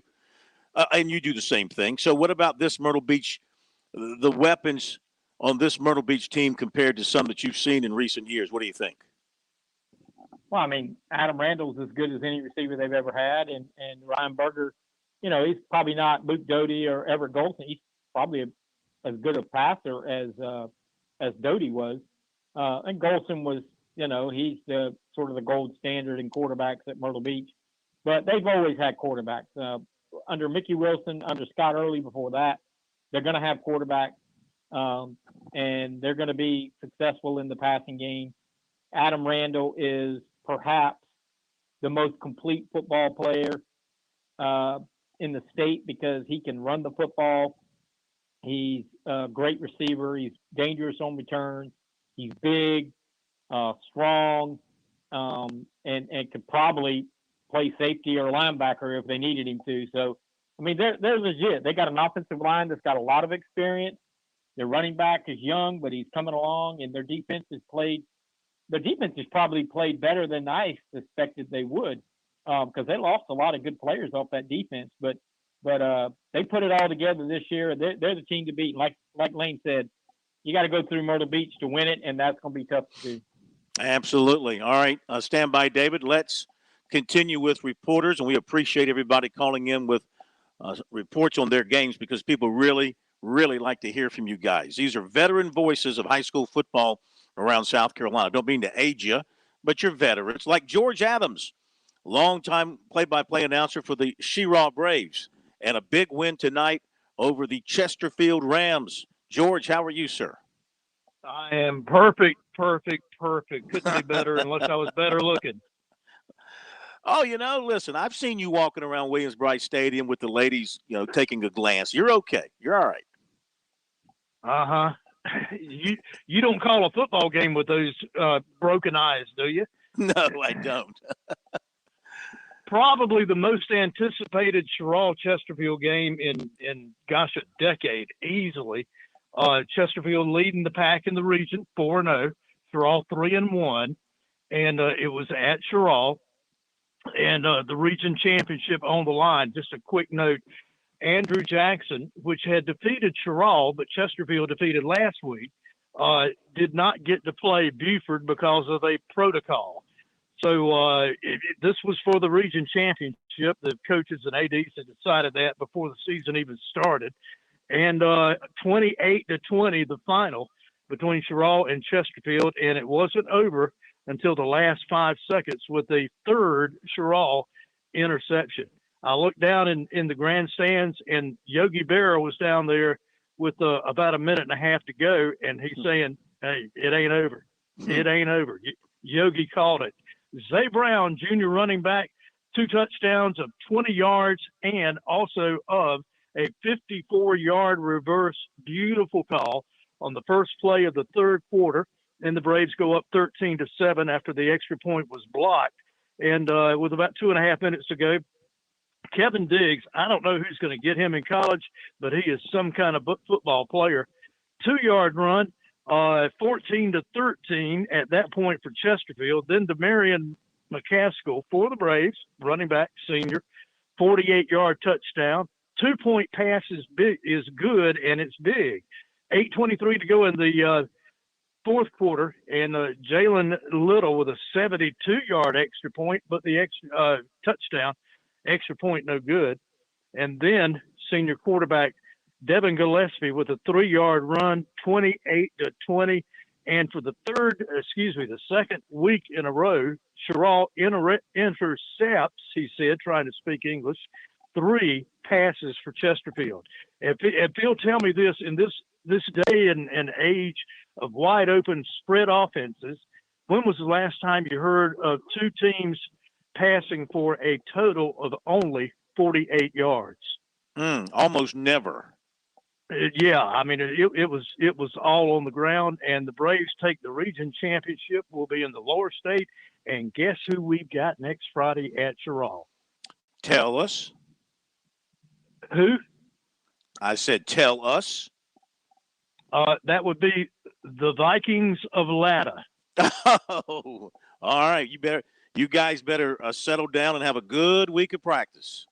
Well, and the irony is we were supposed to open the season with Latta, but because of COVID, couldn't. But now we get them in the playoffs. Well, be gentle, my friend. Be gentle. We'll try. Well, I'll look for your report next week, and we'll see what we see next week. All Latta right. did score some points tonight against Johnsonville, so that's progress. Yeah, well, ifs and buts of candy and nuts every day is Christmas. There you go. All right, my man. We'll talk to you next week. Thank you so much. All right. Okay. Be pretty. See you. Okay. Now, some things aren't possible. Thank you, George. George Adams, a story there on Sherrall and Chesterfield. So, David, here's the Sherrall team having a really good year now and good win tonight over Chesterfield. And what do you think about them heading into the postseason? I think they got a shot to go a couple of rounds. I still like Silver Bluff in the lower state. Philip Simmons has had a good year. Sherrall will be one of those teams that will, they're going to have to just put it all together. That's a good win. Chesterfield had been scoring a lot of points this season, so that's a pretty good effort by their defense. And I think they'll definitely get by Latta in the first round. I'm go out on a limb on that one. Okay, easy now. Easy now. Home of champions, we play with a lot of pride. You never know. Might have some sort of a late transfer. We might get a late transfer from maybe some college team or something dropping down. Who knows? With today's freedom. I don't think that's legal, but who knows? Who knows with today's freedom? We'll be happy to take anybody who's interested. All right, they're going to the bottom of the 8th in Atlanta, 1-0. Braves just stranded an Astro there at, I think, third base. So they're hanging in there for you, David. I know you're a big Braves fan. And the Astros just now got their first hit. Yeah. They were hitless through 7. That's right. That's right. And it's 1-0 and go to the bottom of the 8th. And we go to our break, and then on the other side, Chris Bergen will join us to tell us about Socastee Waccamaw tonight down here at the coast. I'm assuming that Chris is dried out now from last night's torrential downpour at Coastal Carolina that he had to stand in for about, 4 hours or so. So hopefully he's dried off and, got his hair all blown and crisp and everything like that. And we'll go through all the scores for you as well. We're back in just a moment. In Columbia, South Carolina, game days are our specialty. Whether you're watching the game from inside the stadium or from the big screen at your favorite local spot, the energy remains the same. Craft the perfect fall Saturday in a city where there is plenty of action on and off the field. From tubing and kayaking to Soda City to rooftop restaurants and plenty barbecue. We're ready when you are. Plan your weekend at experiencecolumbiasc.com. Relax on and off the field with Founders Federal Credit Union. With services like Founders Online and the Founders app, you'll enjoy all the perks of a big bank with local personalized service. If you're looking for low rates, look to Founders. Not a member? Joining Founders Federal Credit Union is easy. Visit relaxjoinfounders.com or one of our more than 30 office locations to see if you qualify for membership. Services require credit evaluation. Terms and conditions apply. Founders Federal Credit Union is federally insured by NCUA. Hi, this is Phil Kornblut, and for me, high school football Friday nights in the Palmetto State are electric. And I want to know how all the teams in the state are doing. For that, I turn to scfootballstats.com. I've used scfootballstats.com for years as a resource, so I have all the scores and schedules right at my fingertips. And so can you. Never hunt for scores, standings, or rankings again. scfootballstats.com delivers weekly updates right to your inbox. Everything from your favorite teams, including Skeeza, all in one place. Fan subscriptions are just $25 for a full season of access. Head over to scfootballstats.com right now for a free trial. That's scfootballstats.com. Every day, you make choices that protect your family. At Farm Bureau Insurance, we're here to help make some of those choices easier. Your local Farm Bureau insurance agent is on hand to provide the reassurance and protection you need. Call today for your free no-obligation review for auto, home, and life insurance that's custom-tailored just for you. Call Buddy Bridges in Lawrence County at 864-923-2174, covering Lawrence, Clinton, Joanna, and the shores of Lake Greenwood. South Carolina Farm Bureau Mutual Insurance Company, Southern Farm Bureau Casualty Insurance Company, Southern Farm Bureau Life Insurance Company, Jackson, Mississippi.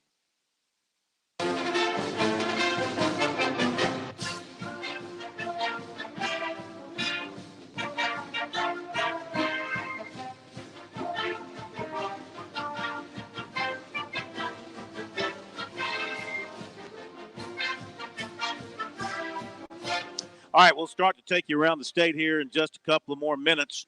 Let's get the story from Chris Bergen, Socastee and Waccamaw. It was homecoming for Waccamaw. Let me think now. Are they the Moccasins? No. What's Waccamaw? The Warriors. The Warriors. That's it. The Warriors. The Moccasins. Okay. Way to go, Corn. It's been a long day and a longer night. Chris Bergen, have you dried out? You got your hair all puffy and everything once again? Did we lose Chris?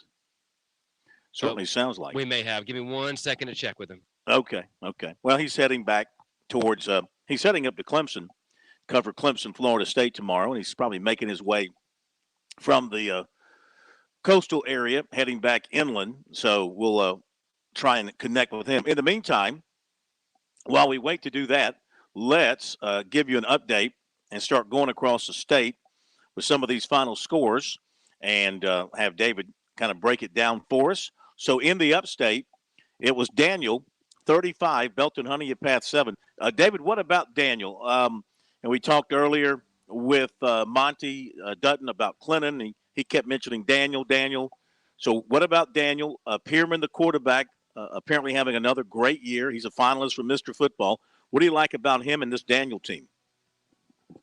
What about Daniel? I mean, they're the defending state champions and they haven't lost. That's what about. I mean, they're the team to beat.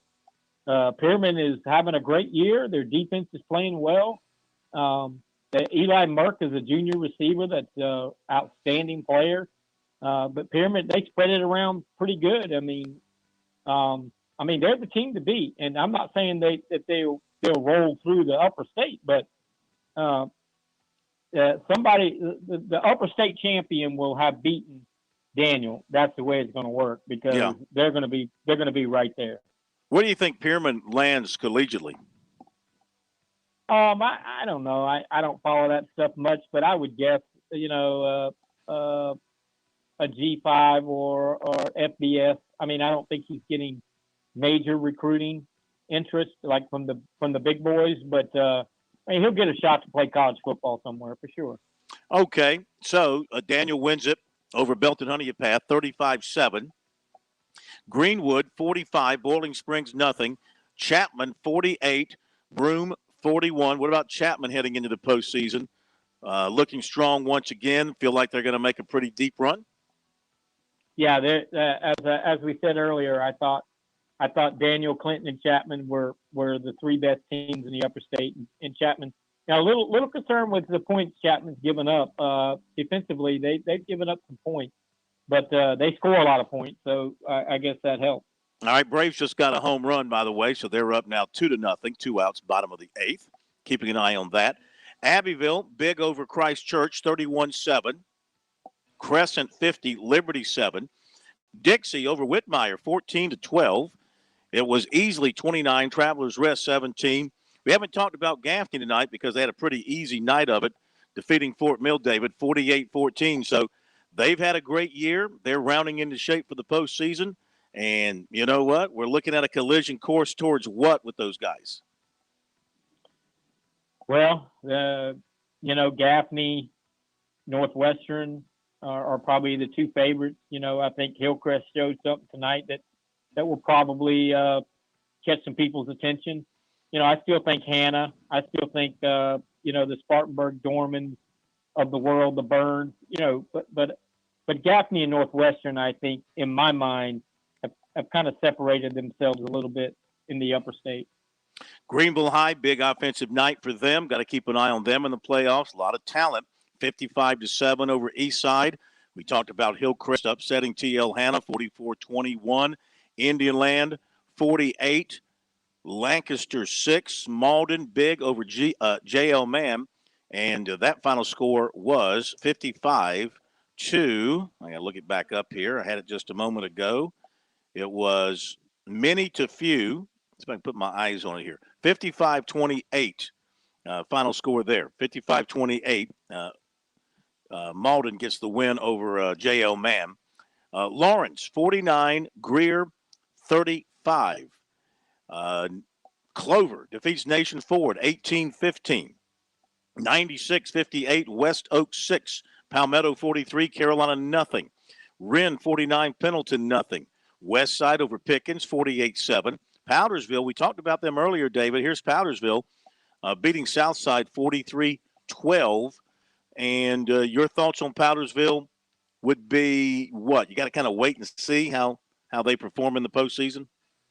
Yeah, because their region was not very good, and they've kind of rolled through it. They were clearly the best team in that region.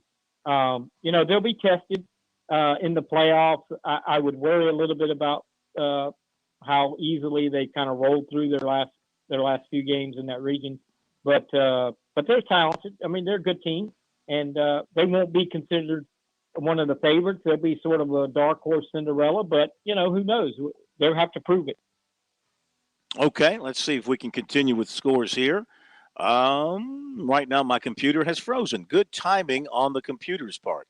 So I can't open my scoreboard right now. So I will stall here for just a moment. Anything else that I've mentioned, David, of the scores that we've talked about here in the last couple of minutes that caught your attention? No, nothing on the major end. I mean, I think most of the favorites, except for Hannah, won tonight. It really wasn't a great night of high school football. There weren't a lot of close down to the wire type games. But again, I think Chapman giving up a lot of points. I think Clinton beating Woodruff the way they beat them. I mean, that was a sound whipping after Woodruff had won a bunch of games in a row and had really kind of put themselves in the picture. But Clinton kind of made a statement tonight with that win. Have you heard anything down your way? I was trying to find the score of the Stratford game, and they didn't play. Stratford and Goose Creek played earlier in the year. There was no Stratford game tonight. There was no. Okay. How about Berkeley? Anything on them? The Berkeley Cane Bay game was postponed until tomorrow at noon because at Berkeley today they had some couples, fights. Oh. And somebody hollered gun, so they locked down the school. Oh. And I don't know whatever happened. I just know they didn't let school out until late, like 5 o'clock. So there was no game tonight, and they're going to play tomorrow at Berkeley with no fans, no cheerleaders, no band, just Oh, the two teams, which sucks because it's Berkeley's senior day. So, you know, I don't know. I don't know details of what happened because by the time I got, it happened so late in the day. I was busy doing other stuff, but I just know that some fights broke out. Not sure why, and you know, boys are being boys, but it got a little serious there. So yeah. the district decided to shut things down, and they're going to play the game tomorrow, and it's an important game. Cane Bay needs to win to be second and get a home game. So we'll see how that works out. Well, hate it for those kids who can't have the fans, the parents, and all that there. Okay, back in just a moment. Wake up and text. Text and eat. Text and catch the bus. Text and miss your stop. Wait. Text and be late to work. Sorry, I'm late. Text and work. Text and pretend to work. Text and act surprised when someone calls you out for not working. Who, me? Text and meet up with a friend you haven't seen in forever. Hi. Oh, hey. Text and complain that they're on their phone the whole time. Text and listen to them complain that you're on your phone the whole time. Text and whatever. But when you get behind the wheel, give your phone to a passenger. Put it in the glove box. Just don't text and drive. Visit StopTextsStopWrecks.org. A public service announcement brought to you by the National Highway Traffic Safety Administration and the Ad Council. With SRN News, I'm Jason Walker. Lava continuing to pour out of Kilaue's summit crater 1 month after the latest eruption began at the Hawaii volcano. Hawaiian Volcano Observatory says lava is emerging from a single vent. The eruption contained within Hawaii Volcanoes National Park and at this time is not threatening any homes. In New York City, 6 firefighters upset with an impending COVID vaccine mandate for city workers have been relieved of duty and face suspension after driving a fire truck to a state senator's office and threatening his staff. New York is bracing for the possibility of closed firehouses, fewer police and ambulances, as well as mounting trash. FDA paving the way now for kids 5 to 11 to get Pfizer's COVID-19 vaccine. This is SRN News. Okay, so. Oh man, storm's coming. I need to be prepared. Where's my phone? Oh, there it is. All right, here's the Dominion Energy app with Face ID, and I am ready to go. That's right, folks. If those South Carolina storms hit, the new Dominion Energy mobile app is a must-have. So easy to use and convenient to have around. It's not just for power outages. With this app, you have instant access to all of your energy usage, too. Pretty cool stuff. Take it from me. Be prepared this season and download it today. For many years, I've bragged about the great work Stone Interiors does in the home. And brag's the right word, because before I endorsed Stone Interiors, I was a customer first. That means I've been through the same process you can go through. Lainey and I visited the showroom. We were in awe of the selection as we wanted a unique granite look for our kitchen. We got that for our countertops. We found something special. The team at Stone Interiors put the plan in motion. They came out, they installed the granite that we've been loving and beaming about ever since. When folks visit our home, inevitably, we end up in the kitchen talking and someone comments about the granite, from its look to its texture. So is it time to enjoy some new granite, marble, or quartz? Do you need a beautiful new backsplash in the kitchen? What about a new fireplace or an outdoor kitchen? Stone Interiors has taken great care of folks in the Midlands for 20 years. They're locally owned and operated, and that's essential. You can visit the showroom, do a virtual appointment if you want, whatever you're comfy with. Visit stoneinteriors.com or give them a call, 461-8950. And of course, tell them you heard about it from The Point. Have you fallen behind on your taxes and might be facing IRS penalties? Have wage garnishments, levies, or liens? Have unfiled tax returns? You want someone local and qualified. Don't fall for those national spots. Meet with me, Teresa, at Capital City Professional Services, and let me help you through your tax maze. I can help with all your tax resolution issues. There are options to get you back on track. Call Capital City Professional Services, 400-8683. That's 400-8683. This investment involves a high degree of risk and is only suitable for SEC-defined accredited investors. Attention, high net worth investors. The dietary supplement industry is a $150 billion industry and growing. A key factor driving the market is that consumers are becoming increasingly focused on their personal health and well-being. What many don't know is that 75% of the supplements we ingest and depend on for good health are imported from China, where standards are lax and pollutants and heavy metals are not uncommon. Hi, this is Joseph Hooper with Pure Country Natural Processors. We are committed to developing the highest quality control supplements at a competitive price right here in the heartland of America. Here's your chance to be part of a unique investment opportunity. Join us as we bring more manufacturing back here to the U.S. For more information, go to pcnp.us. That's pcnp.us or call 800-833-1883. That's 800-833-1883. 800-833-1883.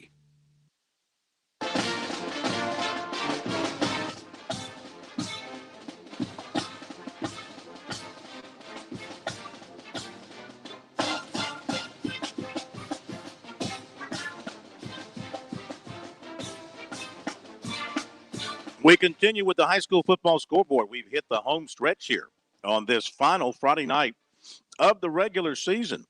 Good to have you with us, Phil Kornblut, David Shelton, and Pat Daniel. And so we went through, let's see. Excuse me. First rule of broadcasting, never eat popcorn when you're on the air, but I'm starving, so I'm sorry. Need to pick up where we left off before the break. So we talked about Powdersville beating Southside 43-12. So, David, Northwestern big tonight in their rivalry game with Rock Hill, 50-7, and South Point over York, 29-0. So, again, here's South Point looking very, very good, and you gotta like them going into their playoffs next week. A chance to win the whole thing, I would imagine. Would you agree with that?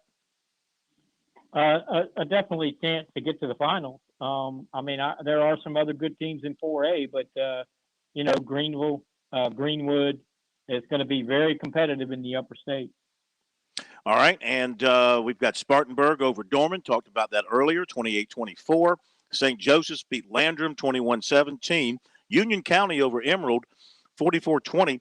Burns, a big win over Wade Hampton, 56-6. Walhalla with a huge offensive night. Had to report on that, and quarterback threw for over 400 yards, and they had somebody score 7 touchdowns, if my memory is right on the report. Walhalla wins it 64-32, and Clennon, a big win over Woodruff tonight, 39-17.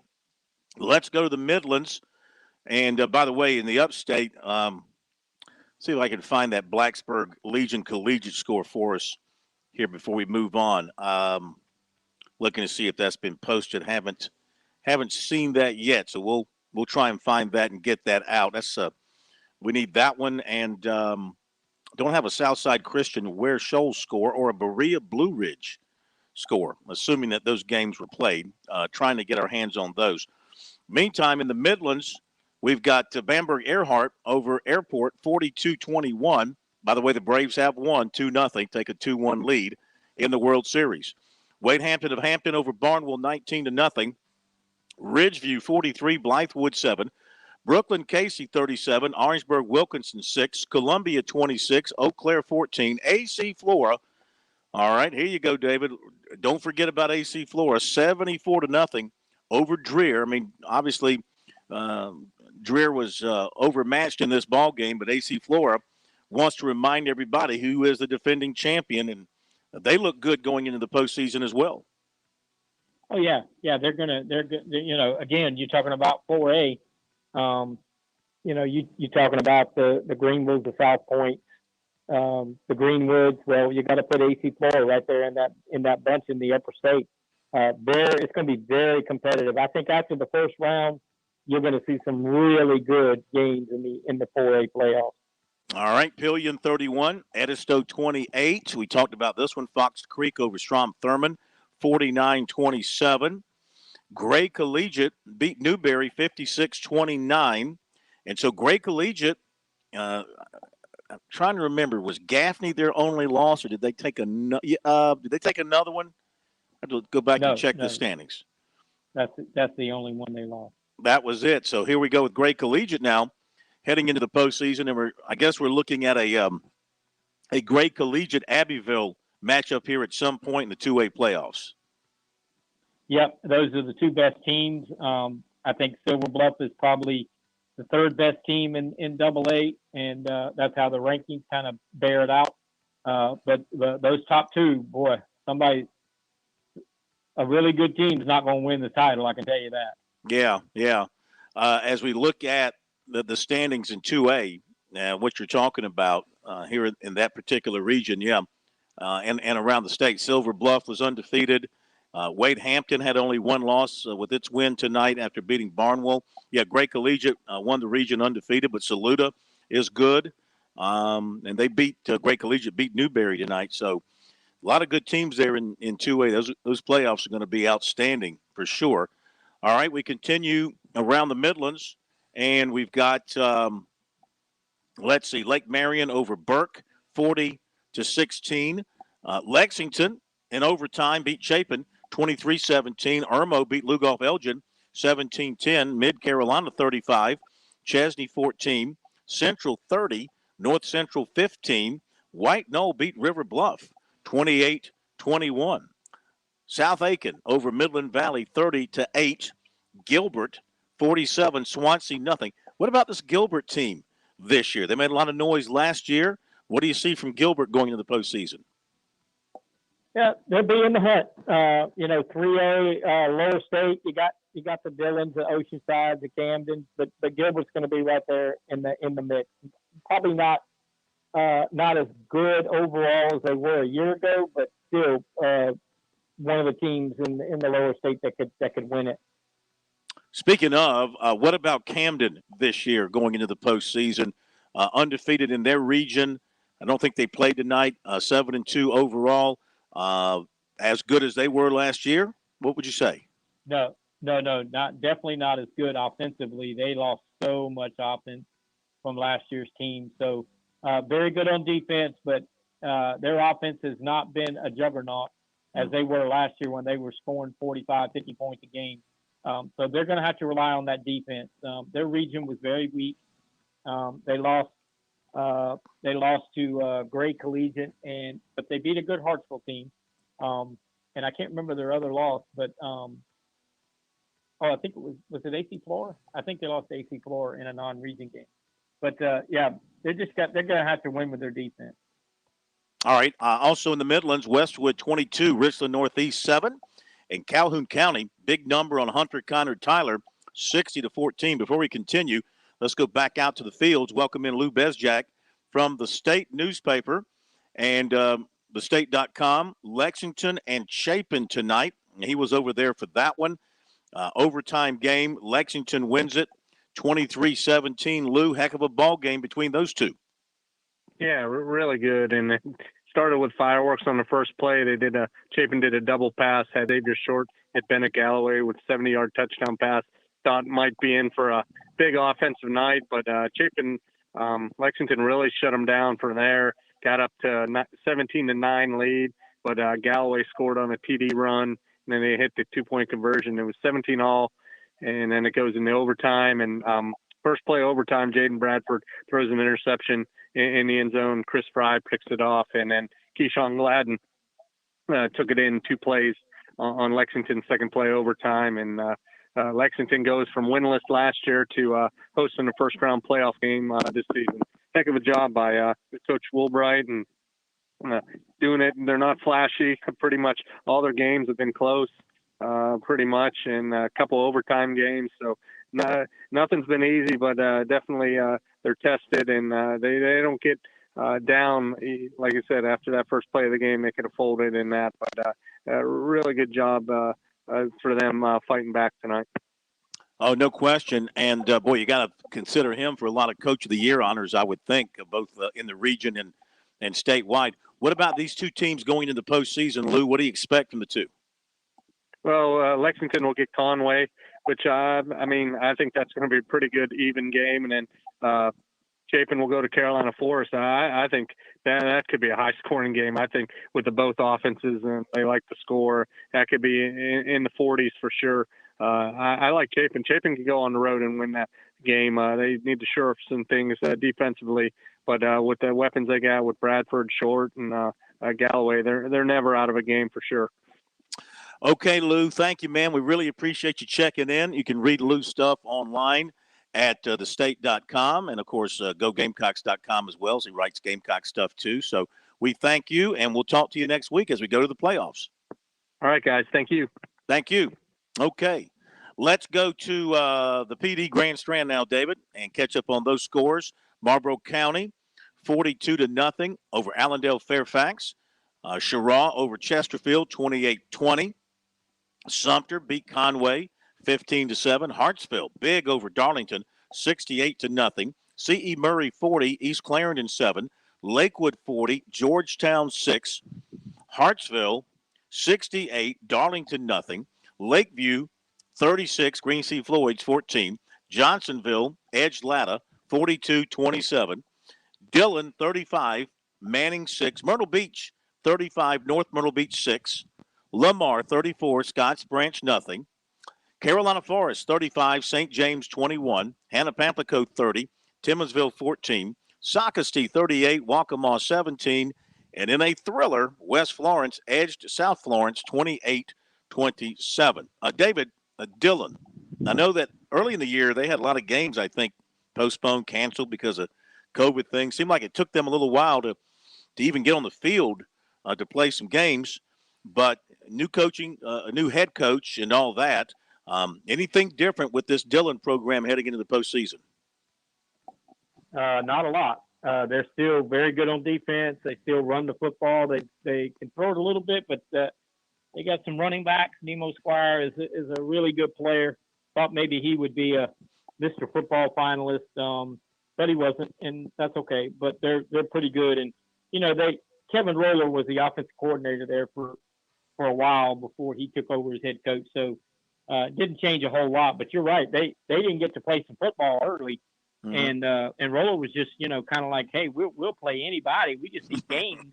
Yeah. Because you need to find out if your team's any good, and you can't do that in practice. So they were looking for a game last week and couldn't find one. And he was texting me and calling me saying, hey, do you know anybody that's looking for a game? And I'm like, well, Coach, I don't have a team, so I can't help you out. But I think he was at one point ready to play South Carolina or Clemson just to get a game in.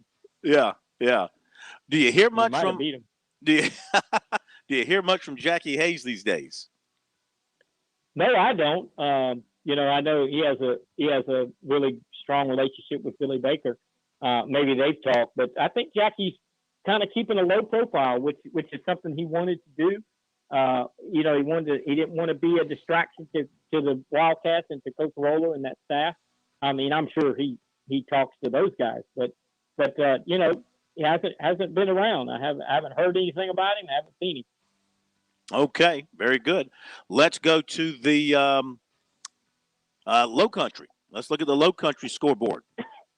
Oceanside Collegiate over Academic Magnet, 61-0. Okay, so what is Oceanside Collegiate going to do? And have you had a chance to see Freeling, the big offensive lineman there at Oceanside Collegiate, and have any sort of assessment of him from what you've seen? Yeah, I have seen him. I think he's obviously very big. Got good feet. He moves pretty well for a big guy. He's got to get bigger. He's got to get stronger.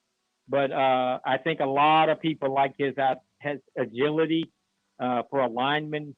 He moves and bends really well. So I think he's going to end up being a 300-pound tackle. Get stronger physically. He other than his height, he doesn't look like an imposing guy. Mm-hmm. But his footwork is really good. He's very agile, very athletic type. I think his mom is a yoga instructor, so I think he does a lot of bending and yoga stuff, which is gotta help him. But he's if he's the best in the country, I don't know. But he's definitely a big time prospect. There's no question. You know, I was in Charleston today downtown, of course, from here driving through Mount Pleasant and back. And, of course, that area, as you well know, living there, one of the fastest growing areas in the country. And you got Wando High School out there. And I guess, is Philip Simmons, is that out that way? Well, yeah, but Lucy Beckham just opened. That's it, Lucy Beckham. Yeah. But you got Oceanside Collegiate. I saw the sign for Oceanside Collegiate sitting out there as well. I mean, how much is that program, that school going to grow? How long will they be at the AA level before they move up? Who, Oceanside? Yeah. Yeah, Oceanside's 3A. I'm sorry, 3A, before they move up. Yeah. Yeah, I don't think they're going to move up anytime soon because they kind of cap their attendance. You know, those Great Collegiate, Oceanside, Legion, they cap it at like 600. So they're actually being forced to play up a classification. They don't really have 3A numbers, but you know, that whole mess that happened 2 years ago or whatever, where you're going to make everybody move up if they're private schools and all that kind of stuff. So they'll probably stay 3A for a good many years. All right. Continuing with the scores in the Low Country, Ashley Ridge 56, Stall 14, Cross 48, Bethune-Bowman nothing, Buford 44, Colleton County nothing, Hanahan 45, Bishop England 10, May River 33, Hilton Head 16, James Island 35, Bluffton nothing, Denmark Oler 48, Military Magnet nothing, Battery Creek 34, North Charleston nothing, Philip Simmons 57, Ridgeland Hardyville 12, Fort Dorchester over Somerville 27-14, Timberland 34, Woodland nothing, West Ashley defeats Wando 20-7. What caught your eye there from those games I just went over? You know, I none of them were major games. A lot of the games in the Low Country area were just sort of playing for position, second, third, teams trying to get into the playoffs. You know, so it was kind of a, I hate to say it, but it was kind of a boring night in the Low Country. All right, here's another one from the Low Country. Cross 48, Bethune-Bowman nothing. Let's go to Skeeza. Check out the Skeeza finals that we have in. And it's Holly Hill Academy, 26. Andrew Jackson Academy, 14. Augusta Christian, 56. Ben Lippen, 40.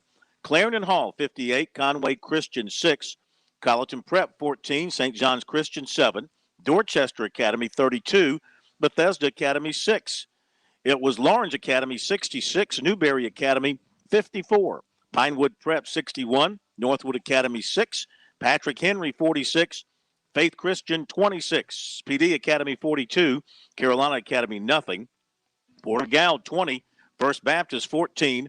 Williamsburg Academy, 39. Spartanburg Christian, 14. Trinity Collegiate, 35. Cardinal Newman, 26. Lawrence Manning, 28. Wilson Hall, 21. Pinewood Prep, 61. Northwood Academy, 6. And Calhoun Academy over Myrtle Beach Christian, 35-7. All right, we've taken you across the state from the up country to the low country to the Skeeza ranks. Those are the final scores that we have in. After the break, we'll get David's final thoughts about the end of this regular season in high school football. What a regular season it's been, as once again, everybody had to deal with the COVID issue. But on the flip side, we didn't have any major weather issues to really have to deal with this season thus far. Talk more with David about his thoughts on the regular season and looking ahead to the playoffs when we come back on the High School Scoreboard, brought to you by Founders Federal Credit Union. Hi, I'm State Treasurer Curtis Loftus, and I've got a great gift idea that requires zero shopping, the gift of college savings. Future Scholar, South Carolina's 529 college savings plan makes it easy. Grandparents, friends, and family can all contribute to a Future Scholar account and know that they're providing a gift that will last a lifetime. If you're looking for the perfect gift this holiday season, look no further. Learn more about the smart, easy way to save and give this holiday season at futurescholar.com.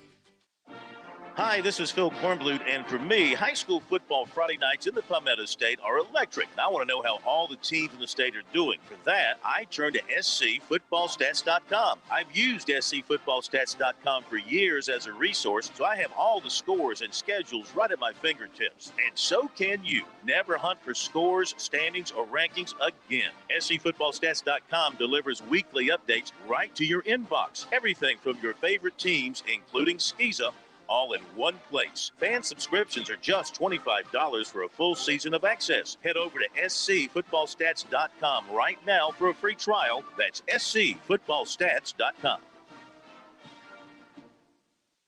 Relax on and off the field with Founders Federal Credit Union. With services like Founders Online and the Founders app, you'll enjoy all the perks of a big bank with local personalized service. If you're looking for low rates, look to Founders. Not a member? Joining Founders Federal Credit Union is easy. Visit relaxjoinfounders.com or one of our more than 30 office locations to see if you qualify for membership. Services require credit evaluation. Terms and conditions apply. Founders Federal Credit Union is federally insured by NCUA. The Southeastern Institute of Manufacturing and Technology, known as SIMT, is ready to meet your 3D printing, machining, and social media listening needs. Our list of clients includes business and industrial partners from around the state, the nation, and the globe. In addition, we are providing social media listening services to a variety of businesses and educational institutions, from large companies to law firms to small rural school districts. The SIMT also rents space for training, conferences, and trade shows. Catering services are available for events being held at the SIMT. We are dedicated to customer service and look forward to serving you. Check us out on the web at simt.com to see a full list of our manufacturing services, or give us a call at 843-413-2740.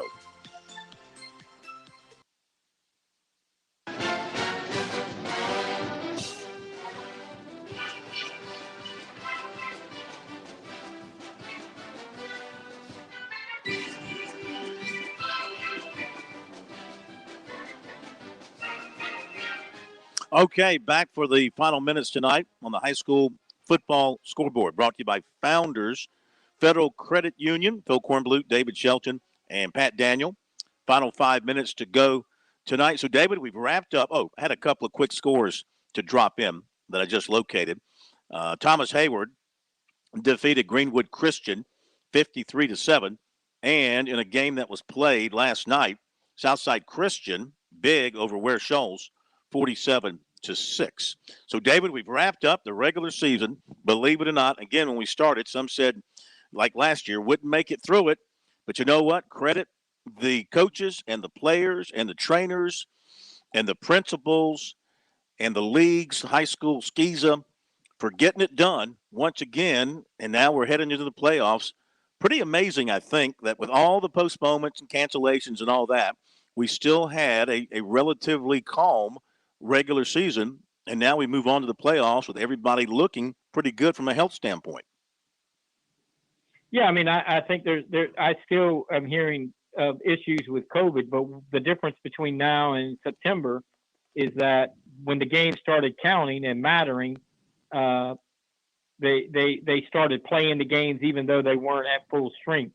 Games were being canceled early in the year because they didn't have to play those games, so they didn't want to play shorthanded. But when you get to region play, and we predicted this, you saw schools still have issues.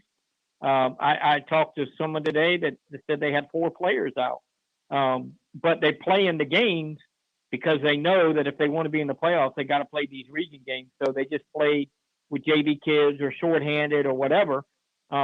And that's kind of what we thought might happen. The early games don't matter. No need to play. Let's not take a chance. But obviously the cases are way down. That's positive, but there still are issues, and you're going to see going forward in the playoffs as opposed to last year when teams got COVID, they shut them down and forfeited. I don't think you're going to see that this year unless it's just a major outbreak on a team. But, one or two players, 4 or 5 players, I think you're going to see people play the games and take their chances. And would you say, and of course you're out there outside at every game, but from a weather standpoint, would you say this has been one of the milder high school seasons in recent years in terms of the temperature? And thank goodness to this point, we've avoided major floods and major hurricanes and things like that. Yeah, it has been. I mean, it tonight was the coolest night that I can remember during the season. And I mean, it was in the 60s, but it was cool and breezy. But, even when it was hot, I made the comment a couple of weeks ago, it was warm and muggy, but it was not brutally hot in my mind. To me, the summer wasn't even really hot, but I think we're going to get a little cooler weather as we move forward, which is great. Tonight felt like football weather with a playoff atmosphere type thing. And I'm looking forward to the rest of to the regular season. To the playoffs. All right, my man, David, thank you. Have a great weekend. We'll talk to you next week. Congratulations to your Braves. Thank you, Pat Daniel. And thanks to everybody that joined us tonight on the Scoreboard with reports. It's the playoffs next week. We'll see you then. Have a great weekend. The only afternoon local talk radio in Columbia is the Afternoon Drive.